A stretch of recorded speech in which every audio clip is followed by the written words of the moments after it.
Barakatha Yahweh, Barakatha Yahweh Shai, Dawadi Yahweh Shemel Shai. We want to give double honors to the apostles and the elders of Great Millstone. We want to give much love to the elect brethren on the four corners of the planet Earth that's pushing this truth with sincerity, honesty, and faith. Because we're almost out of this thing. Okay, let's jump right into the updates. The elders have been telling us that look, it's gonna spread. You got a lot of these truthers telling us it's gonna spread, and it spread because it is the prophecies of the Most High coming to pass. He's smiting Egypt with plagues as before. So we're gonna jump right into the story, and Lord willing, edify you brothers the best I can.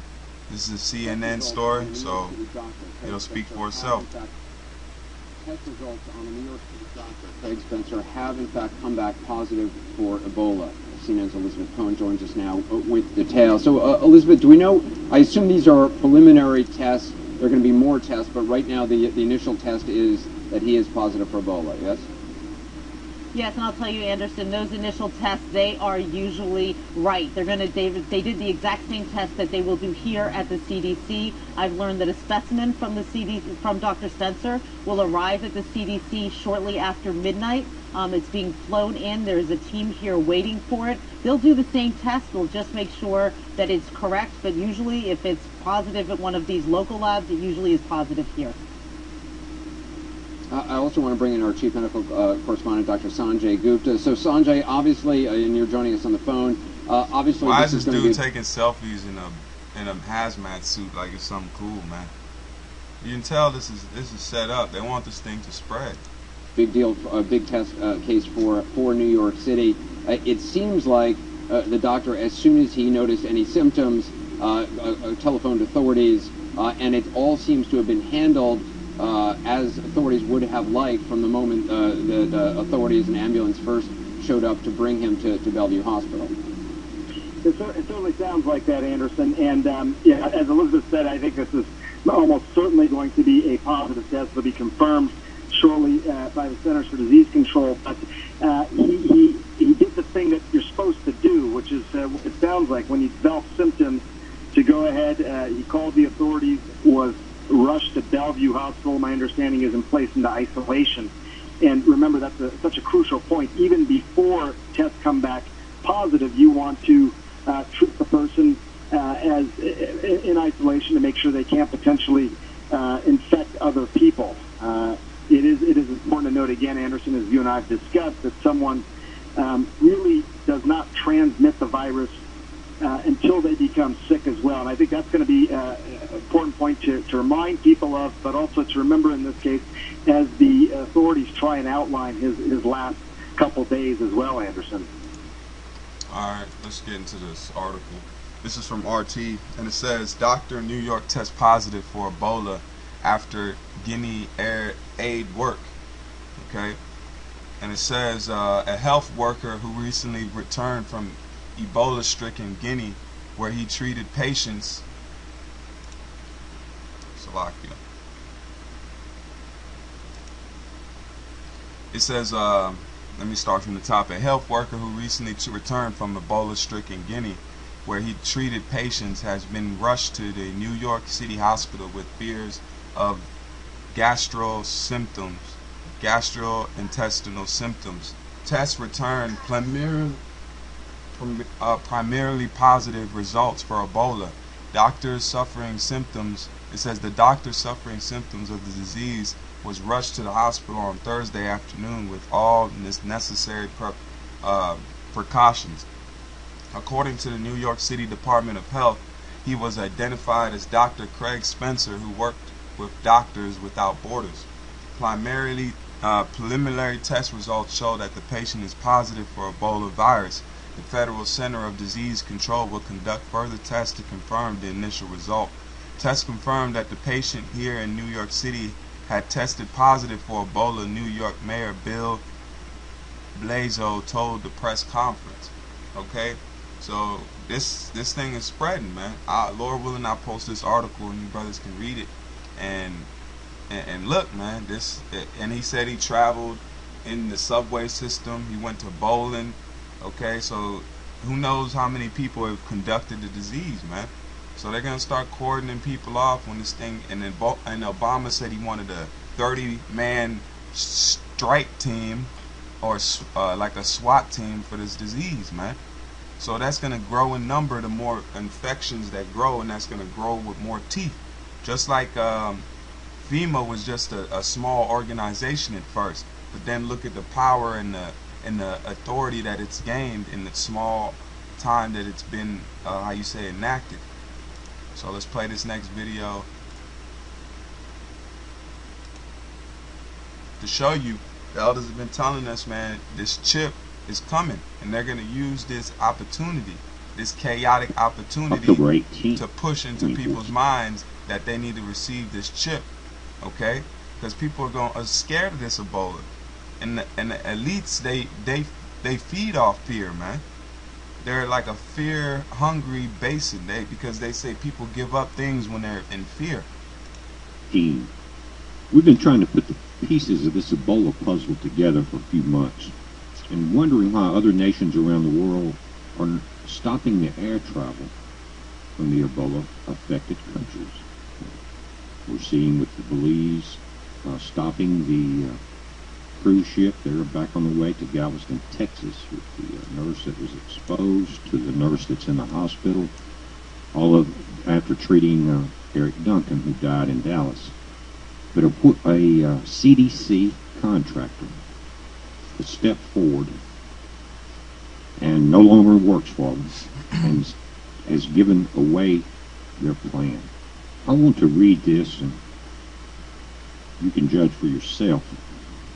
It says a CDC whistleblower has recently gone on record to expose the government's plans, which would use the impending U.S. Ebola pandemic as an opportunity to implant RFID technology into American citizens. Brent Hopkins was a CDC contractor before coming forward with serious allegations against his former employer, the CDC. Hopkins claims that an Ebola vaccine has been prepared already for the general public in the form of disposable one-use syringes. The downside is that each of these syringes will contain not only a vaccine, but a micro RFID chip as well. CDC officials intend to issue these syringe packages to over 200,000 households. Consumers will also be able to request the Ebola vaccine at their local drugstore. Hopkins also indicates that the RFID chip will work toward more easily identifying and separating those who have been inoculated and those who have not. Individuals who refuse to receive the Ebola vaccine will face serious hurdles in gaining employment, visiting public places, obtaining future medical care, or even you could face prison time. During course... let me get this script real quick. I got a precept. This is 2nd Ezra 15, and we'll start at verse 17. It says, "A man shall desire to go into a city and shall not be able." So what are some of those things? You got to ask yourself, there's got to be something heavy going on for those checkpoints to be popped up. Because what happened in Sierra Leone, my father was telling me that they had checkpoints, man. They had checkpoints to go in and out the city, because people that lived in the villages, they were rushing into the city because of the fear of the Ebola. Okay, so they had to cordon off the city and have checkpoints to make sure and check your temperature and to make sure you didn't have any signs of the disease. So that happened there. Trust and believe it's going to happen here. And it says, "A man shall desire to go into a city and shall not be able, for because of their pride, the city shall be troubled. The houses shall be destroyed, and men shall be afraid." Just like now with this Ebola, you got people not sending their kids to school. You got people not shaking people's hands. You got all these people traveling on airplanes with hazmat suits. Amazon.com has sold out, it's been like 150% increase on hazmat sales of hazmat gas masks and suits and other things of that nature. And I know a dude that says around here that he said, look, as soon as it hits Jet City, he's not sending his kids to school no more. So that shows you, man, this thing is brewing up. But it's all the prophecy. This is the signs of us going home and the Lord acting. It says, a man shall have no pity upon his neighbor, but shall destroy their houses with the sword and spoil their goods because of the lack of bread and for great tribulation. And this Ebola could very much be that great tribulation along with other things, because you have order out of chaos. Order out of chaos is order out of chaos, man. So out of all this chaos, the elites are going to say that they're going to bring the order. But that order is going to have you take away your rights, put this chip in you, and have you inducted into that new world. So let's go. Findings. Brent Hopkins is quoted as saying, "I cannot sit idly by as these atrocities unfold. The American government wants to implant RFID chips in every man, woman, and child. They are now using the threat of Ebola to push this plot. The public is forced to make a decision between the horrible demise that Ebola offers or relinquish every ounce of their privacy by getting an RFID chip implanted under their skin. Many Americans have expressed concern that the CDC officials are collaborating with the government to use this new system as a way to introduce martial law. It says it's a step towards complete control of the masses, which have grown increasingly frustrated and distrustful of the powers that be.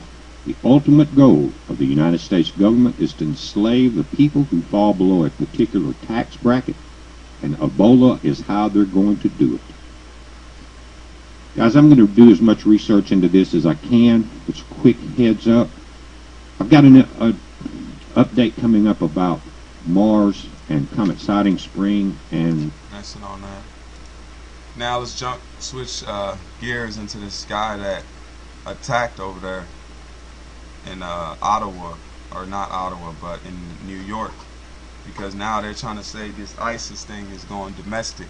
This was a brazen attack, a shocking. So with them saying that, all they're trying to do is pretty much get the Israelites into the sight of being, how you say, terrorists, man. Because they're trying to tie a lot of these guys that are so-called ISIS. They're of what? They're of black, they're of Negro descent. Okay, so I haven't seen much Latinos, but they're majority of Negro descent. They have beards, okay, and they have YouTube pages or Facebook pages with different. Because the one guy, his name was Yah Israel, okay, that ain't got nothing to do with no damn ISIS, man. So they're just trying to they're slowly programming the masses of people that the Israelites are the new terrorists, man, and they're domestic and you don't know where they at, and it's a lone wolf. This was a brazen attack, a shocking attack in broad daylight on a street in Queens, New York. There were 4 NYPD police officers. They were walking. They were recent graduates of the academy. Someone asked them to stop to take a photograph.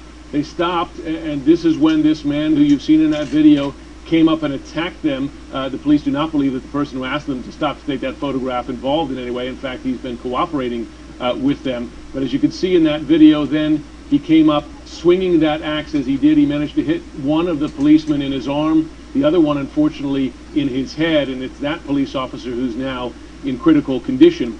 Now, what concerns NYPD police, particularly following the attack in Ottawa where you are now, Anderson, is that they looked at his social media, his Facebook page, his postings on YouTube and elsewhere, and those gave them concern. Did you catch that? The postings on YouTube? Man, let me get this script. This is the book of this devil think he's slick, man. Come, hey, you gotta come. We know that to be true. This is the book of Isaiah 30 and verse 27. Isaiah 30 and verse 27, and it says, "Behold, the name of the Lord cometh from far, burning with anger, and burning thereof." It says, "And the burning thereof is heavy.